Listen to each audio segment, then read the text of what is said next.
وعلیکم السلام ورحمۃ اللہ وبرکاتہ۔ بسم اللہ الرحمن الرحیم۔ آپ نے پوچھا کہ گرمی کے ایام میں گرمی سے بچنے کے لیے مسجد کی چھت پر جماعت کا اہتمام کرنا یہ کیسا ہے؟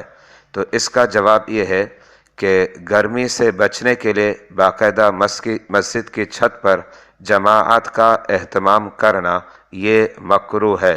فتاوی عالمگیری کتاب الکراہیت اور باب نمبر 5 آداب مسجد کے اندر یہ عبارت مذکور ہے: اذا اشتد الحر یکرہ ان یصلوا بالجماعۃ فوقہ، جس کا مطلب یہ ہے کہ گرمی کی شدت کی بنا پر اگر مسجد کی چھت پر جماعت نماز کی کروائی جائے تو یہ مکروہ ہے۔